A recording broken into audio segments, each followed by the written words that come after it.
He had everything: money, power, and a mansion too big for one man. She had nothing but silence, struggle, and a secret she never meant for him to see.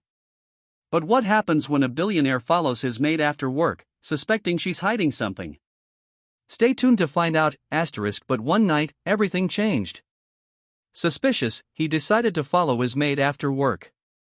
And what he discovered, it changed both of their lives forever. Sit back, relax, and watch this unforgettable story unfold on Real Stories Diary. Because sometimes, the richest hearts are found in the most unexpected places. It was almost 6 p.m. The golden Lagos sun was starting to set behind the tall buildings in Lekki. A cool breeze swept through the compound of Desmond Ume's mansion, but the air inside Desmond felt anything but calm. From his upstairs window, he spotted his maid, Doris, rushing down the front steps with 2 nylon bags in her hands. She didn't see him watching. "Doris, wait," he called out from the balcony, his voice firm but curious. She froze for a second, then turned, her eyes widened slightly in surprise. "Yes, sir." "Did I forget something?" she asked, adjusting the bags nervously. Desmond stepped out of the house, his face calm, but his mind racing. He looked at the bags. They didn't seem heavy, but they were full. "What's inside those?" he asked quietly, keeping his eyes on her face. Doris gave a small, unsure smile. "Just some things I picked up at lunchtime." "Groceries." He didn't answer immediately. He studied her. Something didn't feel right. "You've been leaving early a lot lately," he said, "always saying it's your mother, that she's sick." Doris nodded quickly. "Yes, sir. I told you before, she's not been well." "I'm trying my best." Desmond stepped a little closer. "I heard you on the phone yesterday. You were speaking in Igbo. You mentioned needing urgent money." He paused. "Are you hiding something, Doris?" Her eyes blinked fast, her fingers tightening on the nylon bags. I don't understand what you mean." "I'm not asking," Desmond said, his tone slightly sharper now. "I'm telling you, something's going on." The space between them felt heavy. For a few seconds, neither of them spoke. Doris looked down, then slowly lifted her chin. "Sir, if you don't trust me, maybe you should find someone else to clean your house." And just like that, she turned and walked out the gate. Her sandals made soft sounds on the pavement as she disappeared down the street. Desmond stood still, his hands in his pockets, jaw tight. Back inside his massive house, the silence felt louder than usual. He poured himself a glass of whiskey, but it didn't calm him. He stared out of the large window overlooking the busy roads of Victoria Island. His mind was running. He had always been careful after years of betrayal and fake friendships. To him, money brought more enemies than peace. And now, even Doris, the soft-spoken girl who cleaned his kitchen and watered his plants, she too might be hiding something. What was Doris hiding? Was she really who she seemed to be, or was there a deeper secret waiting to unravel? Keep watching Real Stories Diary to find out. He didn't like mysteries. He needed to know the truth. The night felt too quiet, and Desmond couldn't sleep. The mansion was dark except for the soft glow of Desmond's laptop screen. The only sound was the ticking of the wall clock and the occasional car honk in the distance. Desmond sat at his desk, staring at Doris's employee file on the screen. Her details were all there. Doris is 27 years old, grew up in Enugu. Started working for him 8 months ago. References checked. ID verified. But something still didn't sit right. Her evening routines, empty. He had never paid attention before, but now that he looked closely, there were gaps, unexplained early departures, weekend absences, and no mention of what she did after work. Too clean, he whispered. Too simple. He leaned back in his chair. A part of him felt guilty. Doris had always been polite, always quiet. She did her work without complaining. But another part of him, the part that had been lied to before, couldn't let it go. He remembered something. Earlier that week, when it rained, Doris had come and soaked. She took off her coat and hung it on the rack in the hallway. Desmond had walked by and, without thinking, offered to move the coat to dry. When he reached into the pocket, he felt a small folded receipt. Desmond got up from his desk, walked to the coat rack near the kitchen, and reached into the same pocket. It was still there, a crumpled bank slip. He unfolded it slowly, squinting at the ink. 200,000 transferred to an account in Enugu. The name on the account was Yoma Ez. His chest tightened. Her mother. Was she telling the truth after all? Or was this something else? He placed the slip on the table and took a deep breath. Tomorrow, he would ask her, but part of him already knew she wouldn't answer him directly. Doris was good at keeping things to herself. Quiet people often were, and the more Desmond tried to understand her, the more confused he felt. She was just a maid. But why did it feel like there was so much more to her story? It was Friday evening. Doris had just finished mopping the dining room floor when she turned to Desmond and said quietly, "Sir, I'll be leaving now. My mother has a hospital checkup early tomorrow. I also have some things to handle tonight." Desmond nodded, keeping his face neutral. "All right, take care." But the moment she stepped out, he picked up his car keys. Something inside him just wouldn't rest. Too many questions, too many gaps. He had given her the evening off, yet she still had things to handle. What kind of things? Where was she really going? 15 minutes later, Desmond sat quietly in a black SUV parked just down the road from his own house. He had lowered the seats slightly so she wouldn't notice him. Doris walked quickly, carrying a small bag. Her steps were steady, like someone with a purpose. She didn't take a cab. She didn't call a ride. Instead, she boarded a yellow Danfo bus heading toward Ajagunal. Desmond's eyes narrowed. Ajagunal, that's far from here. He started the engine and followed the bus from a distance, careful not to get too close. The traffic lights felt endless. The air was thick with Lagos tension, smoke from roadside suya grills, the shouts of hawkers, the heat of the crowd. But Desmond barely noticed. His focus was only on the bus and the girl sitting by the window, staring out at nothing. Over an hour later, the bus stopped in a crowded street with narrow roads and faded shop signs. Doris got down and walked past a row of buildings. One of them had peeling paint and a small sign above the door. Desmond squinted. The sign said, "Umo NNE Learning Center, Evening Classes and Food Support." He parked on the other side of the road and waited. From where he sat, he could see inside through the glass windows. The place was small, worn down, but alive. And then he saw her, what he didn't expect. Doris was standing at the front of a small classroom. She smiled gently as she spoke to a group of older women and men, some with notebooks, some just listening. She wasn't cleaning, she wasn't hiding, she was teaching. English, simple phrases. "How are you?" she said slowly, pointing to the chalkboard. The students repeated after her, their accents thick but eager. Doris walked around the room, helping them. She even laughed, that soft, quiet laugh Desmond had never heard in his house. When an elderly man struggled with the word hospital, she knelt beside him and gently corrected him. Desmond watched, and something inside him shifted. This wasn't a secret life. This was a sacrifice. This was a woman who left his mansion at sunset, not to rest, not to play, but to give knowledge, hope, and kindness to people who had almost nothing. And suddenly, he felt ashamed of every suspicion he had. Desmond sat in his study that night, staring at his laptop screen. He couldn't sleep.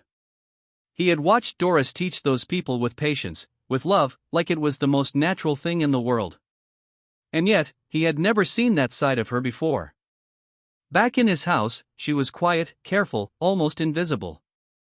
But there, at the learning center, she was alive. Who is she really? Desmond thought. And why have I never bothered to ask? He began to dig.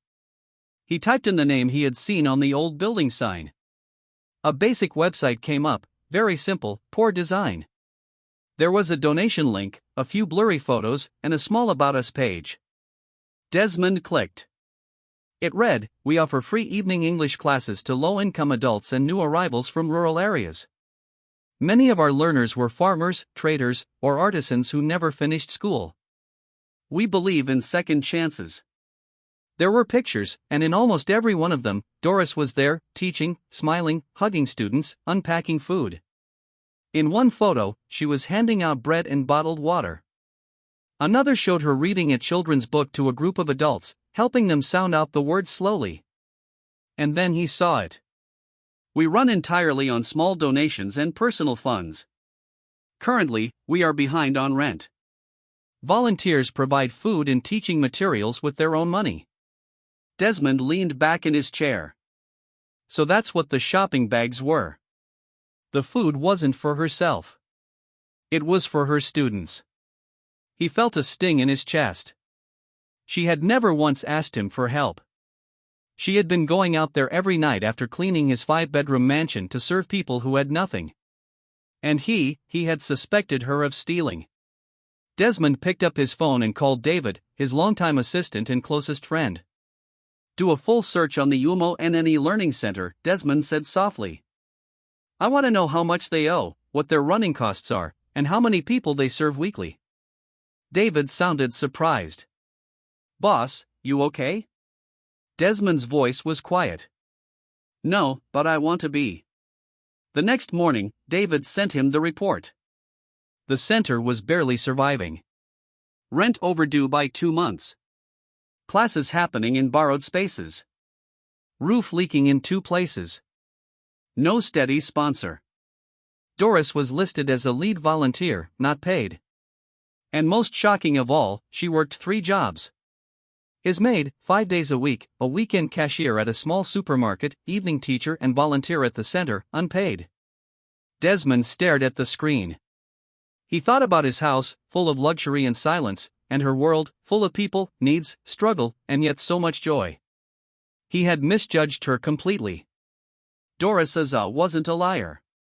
She was something much rarer, a giver. The next morning was cool and quiet. A soft breeze drifted through the open kitchen window. Doris was already up, as always, quietly wiping the kitchen counters and folding dish towels with care. She didn't expect to see Desmond. He almost never came downstairs this early. But today, he walked into the kitchen, holding his coffee mug, wearing a loose shirt and a thoughtful face. "Good morning, Doris," he said softly. Doris turned around quickly, surprised. "Good morning, sir. I was just finishing here. I'll get out of your way." Desmond didn't move. "Actually, could you sit for a moment? I'd like to talk to you." She paused, then nodded slowly and wiped her hands on her apron. She sat on the edge of the dining chair, unsure what this was about. Desmond sat across from her, took a slow sip of his coffee, then looked her in the eye. "I know about the Yomu NNE Learning Center." Doris froze for a moment. Her breath caught in her throat. "Sir, I don't know what you mean." "I followed you," Desmond said quietly. "The other night, when you said you were working late." He looked down, a little ashamed. "I didn't trust you. I thought maybe you were hiding something, and I was right, but not in the way I expected." Doris's eyes began to water. "You followed me?" Desmond nodded. "I saw you teaching, helping those people, carrying food, speaking kindly, smiling. I've never seen you smile like that here." Doris looked down at her lap, her fingers trembling. "I wasn't trying to hide it. I just didn't think it mattered." "It matters," Desmond said. Silence settled between them for a moment, but it wasn't uncomfortable. Desmond leaned forward. "I read about the center. I saw the photos. I know you work there every evening. I know you also clean houses downtown and do weekend shifts at a grocery store. All of that, just to keep that center alive." Doris wiped her eyes with the back of her hand. "I couldn't just leave them," she said quietly. "Most of them never had a chance to learn. They were farmers, builders, tailors, but they're proud. They want to learn English so they can work or speak to doctors or just feel like they belong." Desmond said nothing. He just listened. Doris continued, her voice cracking. That center is all they have. Sometimes, I use my little salary here to buy bread and fruit to feed them. I don't have much, but I can't walk away. Desmond's heart tightened. He had spent years building walls, thinking no one could be trusted, that everyone had a secret agenda. But this girl, this quiet, humble girl who swept his floors and watered his plants, she had a heart he didn't know existed in this world anymore. Doris, he said softly, you've given more than most people who have 10 times your salary. She looked up, startled. Sir. Desmond offered a faint smile. I just wanted you to know. I see you now. 3 days later, Doris walked into the small, worn building of the UMO-NNE Learning Center, the same one with faded paint and a rusted gate. She had barely set down her bags when Madame Ao, the elderly coordinator of the center, rushed in with trembling hands. Doris, Doris, come and see, she called out breathlessly. Doris wiped her forehead and came running. What's wrong, Mama Ao? Ao was holding a printed bank statement in one hand and waving it in the disconnect air like a flag. 5 million, she shouted. 5 million, child. An anonymous donation came in this morning. Can you believe it? Doris froze. 5 million, she whispered, eyes wide. Yes. It came through the foundation's bank account around 8 a.m. There was no name, no message, just we believe in your mission. That's all. Doris put her hand over her mouth, her eyes filling with tears. For a few seconds, the world stood still. Then she laughed, not a loud laugh, a laugh full of relief, wonder, disbelief. God! Oh God, you heard me, she said softly. You really heard me. That evening, the center buzzed with joy. Plans to fix the leaking roof, new textbooks for the adult literacy class, a working desktop computer lab, finally, extra food for evening meals, enough money to pay small stipends to volunteer teachers. Doris could barely stop smiling. She stood at the front of the class that night, helping an old man named Baba Chica read a sentence about going to the doctor. I feel pain in my back, she read aloud. Say it with me, she told him gently. As Baba repeated the words slowly and proudly, Doris felt something rise in her chest. Hope. Real hope. Across the street, Desmond sat in his parked SUV, hidden behind tinted windows.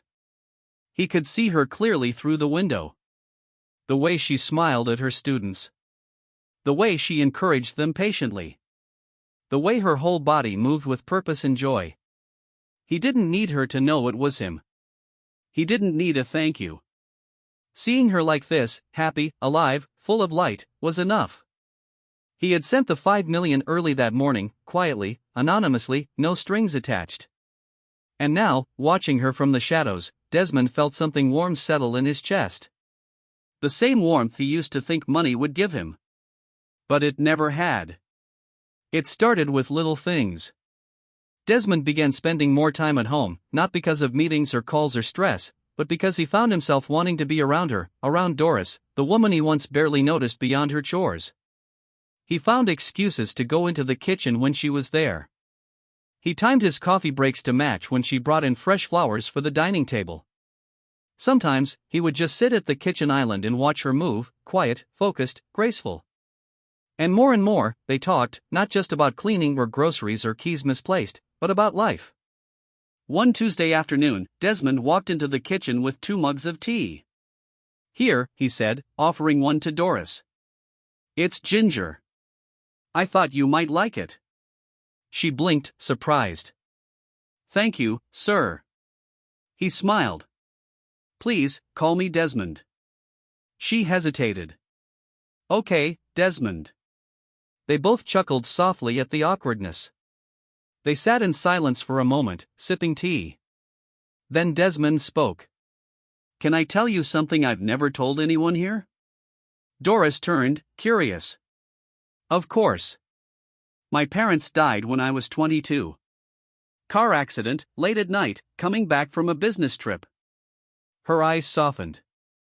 I'm so sorry. He nodded slowly. They left me everything. Money, property, staff, but I lost more than I gained. I've spent years building walls around myself. I guess I didn't want to lose anyone again. He looked down at his tea. I thought if I just stayed alone, I'd be safe. Doris spoke quietly. Sometimes, we think shutting people out will protect us, but the silence, it just gets louder. He looked at her then, really looked. You understand that? She gave a small, sad smile. At the center, we're all like that. People who've lost their homes, their families, their language. But we created something together. We became each other's family. Desmond leaned back. Chosen family. Yes, she said softly. Sometimes, the people who love you most aren't the ones you were born to. They're the ones who stay when you have nothing. That night, Desmond sat in his study with the lights off, thinking about Doris's words. He thought about the way her eyes lit up when she spoke about the center. He thought about how she had given strangers her time, her energy, her love, without ever expecting anything back. He had never met anyone like her. And now, without even trying, she had started to heal something inside him. The sun hadn't fully risen yet. The house was still quiet, wrapped in that gentle stillness before the Lagos noise came alive. Car horns, street hawkers, and impatient bus conductors. Desmond rubbed his eyes as he walked into the kitchen, hoping to make himself a cup of tea. But someone was already there. At the small table by the window sat Doris, still in her wrapper, surrounded by books, loose papers, and a half-empty bowl. A small rechargeable lamp glowed softly on the table. She didn't notice him at first. She was writing intensely, lips moving slightly as she read from a handwritten page. Desmond cleared his throat gently. Doris looked up, startled. Oh, good morning, sir. Sorry, I didn't hear you. He stepped closer, curious. What are you working on? She tried to gather her papers quickly. It's nothing important, just something I'm trying to finish. Desmond smiled, not unkindly. Doris, you're writing a research paper at 5:30 in the morning. That doesn't look like nothing. She hesitated, then sighed, and gently set her pen down. I'm writing my final thesis, she said. For school? Desmond blinked. School? I didn't know you were studying. I attend evening classes at the community center, after volunteering, she said quietly. I'm trying to earn my diploma from Lagos City College. He sat down across from her. What's your thesis about? Doris hesitated again, her fingers brushing over the cover page. Then she pushed it toward him. Desmond read the title aloud. Invisible Brilliance, Why Skilled Nigerians from Rural Areas Are Forced into Survival Jobs in the City. He looked up, surprised. This is impressive. Doris gave a shy smile. It's something I've seen too many times. People who are bakers, tailors in their hometowns, when they move to the city, no one respects their skills anymore. They don't speak enough English, so they end up sweeping floors or selling on the roadside. Desmond nodded slowly. I have seen that happen, too. Doris continued, her voice steady now. My friend, Mama Chi, was a trained midwife in Ari. But here in Lagos, she cleans offices. Another man I know, Uncle Bara, used to fix generators and radios back in Kogi. Here, he pushes a wheelbarrow in the market. Her eyes darkened a little. It's not that they're lazy. They're talented, brave, hard-working, but the system doesn't see them. Desmond looked at her, deeply moved. The way she spoke, calm, clear, passionate. It was like a fire had been quietly burning inside her all this time. You've really thought this through, he said. Doris looked down. It's personal. Most people think I'm just a maid, but I want to build something better. I want to start programs that help people get their dignity back, not from scratch, but by building on what they already know. Desmond was silent for a long moment. Then he said softly, Doris, you're not just helping people. You're trying to change an entire system.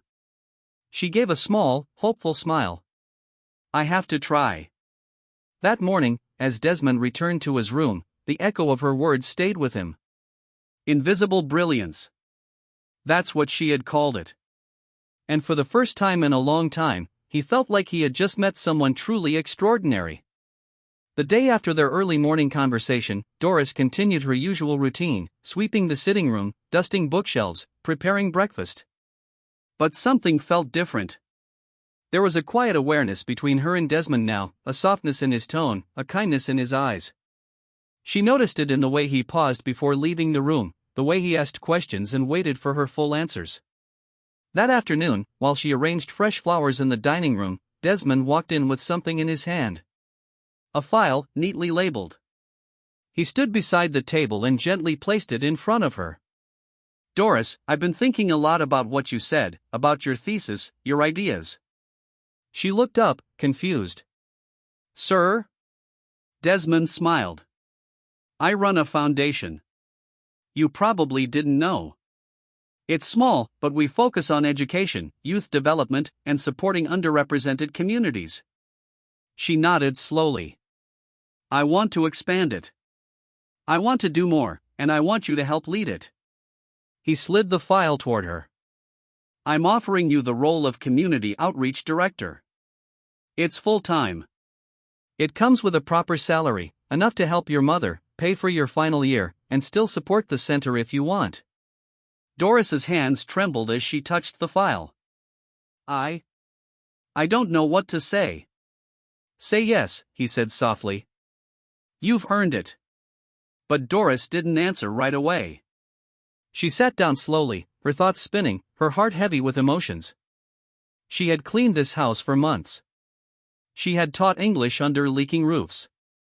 And now, she was being offered a job. Not as a cleaner, not as a volunteer, but as a leader. "Desmond," she whispered, "I'm grateful. I really am." But she looked down at her hands. "Part of me is afraid. Afraid of leaving what I know. Afraid of feeling like I've abandoned the very people I'm trying to help." He nodded gently. "Because if you step away from the day-to-day, you're no longer there on the front lines. I get that." "It's not just that," she said, her voice tight. "The people at the center, they're like family. We built something together. Taking this job feels like I'm choosing money over purpose." Desmond leaned forward. "It's not one or the other. It's both. With this role, you'd be helping even more people, Doris. Creating real programs, long-term impact. You'd still be you, just with more tools to work with." She bit her lip. Her mind was torn in two. One side whispered, "This is what you've worked for." The other side said, "Don't forget where you come from." She looked up, eyes filled with uncertainty. "Can I think about it?" "Of course," Desmond said. "Take your time." But deep down, he could already see it, the battle in her heart. He respected it because it meant she wasn't doing this for herself. She never had. Days passed. Doris didn't say yes. She didn't say no either. But everything between her and Desmond began to shift. Where there had once been warm tea, shared laughter, and long conversations, now there was polite distance. "Good morning, sir." "Good morning, Doris." That was it. She no longer paused to ask him how his day was. He no longer lingered by the kitchen door. They passed each other like shadows in a wide, beautiful house, full of space, but now empty of warmth. Desmond felt it in his bones. He had opened a door to her, and maybe she had been too afraid to walk through it. Or maybe he had asked too much. One Friday afternoon, Doris knocked gently on the door of Desmond's study. He looked up from his laptop, heart sinking. She stood there with an envelope in her hand. "I just came to say I'm giving my notice." His throat went dry. 2 weeks? He swallowed hard. "You're leaving?" She nodded. "Yes, sir. I want to try something new and give the center more of my time." Desmond nodded slowly. "Okay." There was a long pause. Neither of them moved. Then Doris added, almost in a whisper, "Thank you for everything, for believing in me, for seeing me." He looked at her, then really looked, and saw the sadness in her eyes. Doris, he said softly, whatever you do next, I know you'll change lives.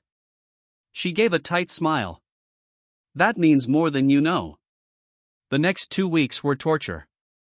Desmond, who had spent years surrounded by people he didn't trust, now found himself missing someone who was still in the same house. He memorized the way she moved around the living room, the way she hummed to herself while watering the plants, the way she tied her hair up in a scarf when she was cleaning. He wanted to stop her, to tell her she didn't have to go, but he stayed quiet because he didn't want to stand in her way. One evening, he knocked gently on her door and handed her a manila envelope. Inside were recommendation letters, glowing, heartfelt, personal. She looked at him, surprised. These are beautifully written. He smiled faintly. They're true. She stared down at the papers, heart full. I don't know what to say. Say you'll keep in touch. I will. They stood in silence again, two people on opposite sides of a goodbye. It had been 3 months since Doris left. Desmond kept himself busy with work, board meetings, new investments, but the house felt colder without her presence. He still caught himself listening for her footsteps in the hallway. Still reached for a second mug of tea before remembering she no longer sat across from him in the mornings. He told himself it was just routine. But it wasn't. It was absence. It was regret. One Thursday morning, Desmond sat at his office desk, sorting through a pile of unopened letters, when his assistant, David, walked in. Sir, this came for you personally. It looks different. He handed over a gold-embossed envelope sealed with a deep blue wax stamp. Desmond raised an eyebrow. You are cordially invited to the UMO NNE Community Center's annual fundraising gala award ceremony. He kept reading, but his breath caught when he reached the next part. Honoring Miss Doris as a Volunteer of the Year, Advocate for Community Education and Inclusion. His hands trembled slightly as he lowered the card. David noticed the look on his face. Should I RSVP? Desmond stared at the invitation for a long moment. No, he said softly. Tell them I'll be there. Gala night. The community center had been transformed. String lights hung from the ceilings. Round tables were covered in white cloths and decorated with paper flowers handmade by students. Laughter and warm greetings filled the air in many languages, Yoruba, Igbo, Hausa, even Pidgin. Doris moved gracefully between guests, checking on final details. She had never looked so confident or so free. When the room began to fill, one of the elderly women called out to her, Doris, look who just walked in. She turned toward the door. And there he was. Desmond, dressed in a dark gray suit, standing quietly, a bit unsure, his eyes scanning the room until they locked with hers. Her breath caught. She hadn't seen him in months. Later that evening, the MC called her name. Everyone clapped as Doris walked to the stage to receive her award. The lights were warm on her skin. Her smile was steady, but her heart was racing. As she held the plaque, she spoke into the mic. Thank you all. I never thought a simple act of service would lead me here. I used to believe that no one saw me, but now I see all of you. This isn't just my award. It's ours. The crowd cheered. Desmond clapped, his heart full of quiet pride. In that moment, he realized something. He didn't come just to see her succeed. He came because he missed her. Because no business deal, no boardroom, no bank account ever filled him the way her presence did. And tonight, seeing her shine, he felt the weight of everything he never said. The gala had begun to slow down. Children curled up on chairs. Elders leaned back in contentment, and laughter filled the warm air like music. Doris stood near the entrance, holding her crystal plaque. Her heart was still full, but her mind kept drifting to the man in the gray suit near the back of the room. Desmond. He hadn't approached her yet, just stood watching, until now. She turned, and there he was. Congratulations, he said quietly. You deserve every bit of that award. She smiled, but there was a tremble in her lips. Thank you for coming. They stood in silence for a beat too long. Then Doris took a slow breath and said, There's something I've been wanting to say, even though I didn't know who to say it to. Desmond tilted his head. What is it? She held the plaque tighter. My mother, she's well now, completely healthy.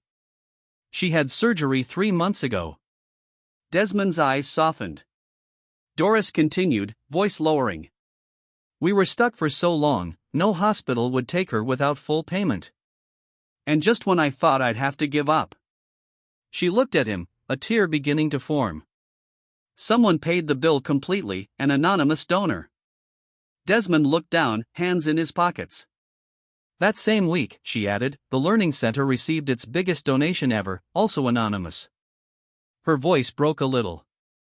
I don't know who did it, but if I could ever meet them, I'd tell them they saved my life. There was silence. Heavy. Honest. Desmond looked up slowly, and for the first time in months, the walls around his voice finally cracked. Doris, it was me. She blinked.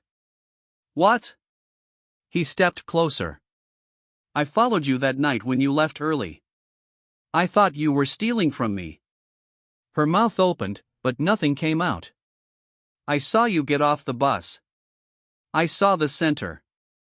I saw you teaching, feeding people, smiling like I'd never seen you smile before. His voice shook. And I realized in that moment I was wrong. So wrong about everything. Tears welled up in her eyes. I made the donation for your mother's surgery, for the center, because watching you that night, seeing the way you live, how much you give, it changed me. She stared at him, the truth settling in piece by piece. You did all that without telling me. I didn't want credit, he said softly. I just wanted to help. I wanted to feel like, for once, I was doing something that mattered. And why tell me now? Desmond's voice dropped. Because I couldn't keep standing in the back of the room, pretending I don't care. Because I do, Doris. I care so much it scares me. Her hands trembled. I didn't ask for charity, Desmond. It wasn't charity, he whispered. It was love. Silence fell again. But it was different this time. Not heavy, just full of feeling, of truth, of two hearts finally laid bare. Doris stood there, clutching her award as Desmond's words hung in the air. It wasn't charity, it was love. But she didn't smile. She looked down, shook her head slowly. I don't know how to feel, she whispered. Desmond's face fell. Doris, you paid my mother's hospital bill, funded the center, gave me a job offer, and I didn't even know. I thought I was building something on my own, with my own 2 hands. You were, he said firmly. Everything you've built is yours. She looked up, eyes wet now. Then why does it feel like I've just found out someone was holding the ladder the whole time? He stepped closer, his voice soft and steady. Because I saw you climbing alone, and I couldn't just watch anymore. Doris bit her lip. Her voice trembled. I've spent most of my life being rescued or used by people who only stepped in when it served them. So forgive me if I don't know how to accept help that isn't a trap. Desmond's eyes darkened with emotion. I'm not here to control you or to take credit. I did what I did because you changed me. She blinked, confused. What? I was a man who trusted no one. Not after what life took from me. Not after watching people turn kindness into weakness. He took a breath. But you helped people with nothing to gain. You gave your time, your energy, your food, your heart to people who didn't have a voice. And you never asked for anything back. His voice cracked. You made me realize how empty my world was, how full it could be. That's not pity, Doris. That's admiration. That's love. Doris had frozen, unsure of what to do with so many words and so much truth. She looked at him, searching his eyes for something false, but found only honesty, only ache, only love. A long pause. She turned away for a moment, hugging the award to her chest. I was afraid, she said quietly, that if I let you help me, I'd lose the part of myself I worked so hard to protect. He stepped forward slowly. And now? She turned around, her voice barely above a whisper. Now, I'm afraid of what happens if I don't let you in. For the first time since that night he followed her bus, Desmond smiled, a real, open, hopeful smile. Then let's figure it out together. And as the music from the gala played softly in the background, two people who had once lived on opposite sides of the world, money and survival, silence and service, stood face to face, and the space between them was finally closing. The lights outside the community center glowed like soft stars under the Lagos sky. Desmond and Doris stood near the back entrance, just out of view, surrounded by the quiet hum of the night. She still held her plaque. He still held her gaze, and for the first time in a long, long time, neither of them were pretending anymore. Desmond took a step closer. "Doris," he said slowly, "I didn't come here tonight just to say congratulations." She raised her eyes. "I came because I couldn't keep pretending this was something casual, that what I feel is something I can hide." She said nothing, but her heart was pounding. "I don't want to just date you," he continued. "I don't want dinner and movie conversations and see you next weekend kind of love." His voice softened. "I want to build something. A life, a mission, a partnership. You and me, helping people, lifting others, building a world where no one has to fight alone like you did." He took her hand. "I want to be your partner in purpose, your partner in everything." Tears welled up in her eyes, and her breath caught. Desmond smiled gently, hopeful. "What do you say?" Doris didn't answer right away. She leaned in slowly, naturally, and pressed her lips softly to his. It was sweet, quiet, real. When she pulled back, her eyes were shining. "I say yes," she whispered. He exhaled, like he hadn't breathed in years.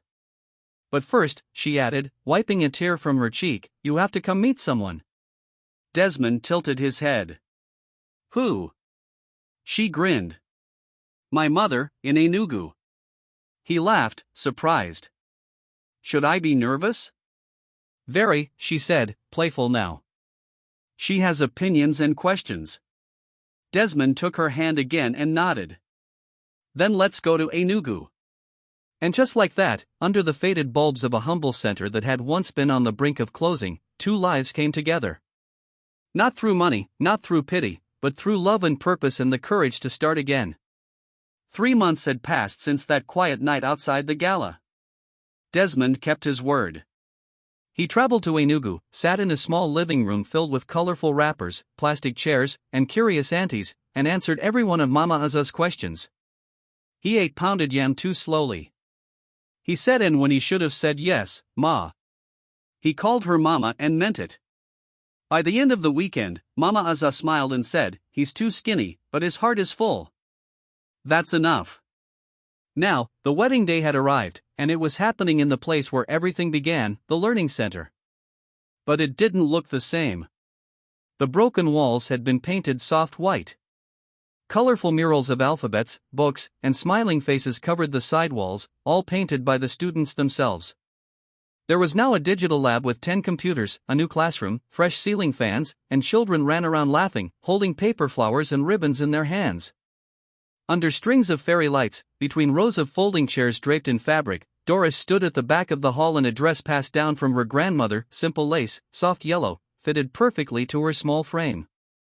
Her mother adjusted her veil with shaky fingers, eyes shining. Doris smiled, touched her hand, and said softly, "Thank you for not giving up on me, Mama." The guests, they came from everywhere. Tech executives from Desmond's firm, looking slightly out of place, but smiling warmly. Market women who had learned to read from Doris, elderly students who walked slowly but dressed in their finest.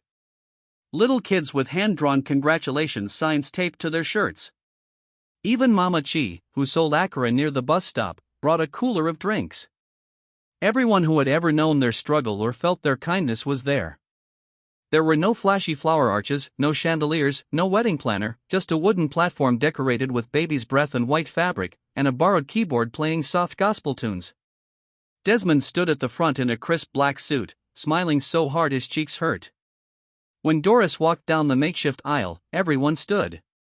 Some cried, some clapped. Desmond forgot to breathe. When she reached him, they both laughed through tears. The officiating pastor kept it short. The vows were their own words. Doris's vow, I once thought I had to carry everything alone, but you reminded me that love is not a weight. It's a hand to help carry it. I don't just marry you, Desmond. I build with you. I believe with you.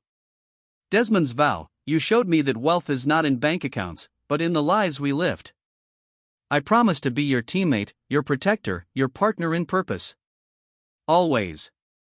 When the crowd shouted, "You may kiss your bride," it felt like the whole center, the place they once saved together, had been reborn.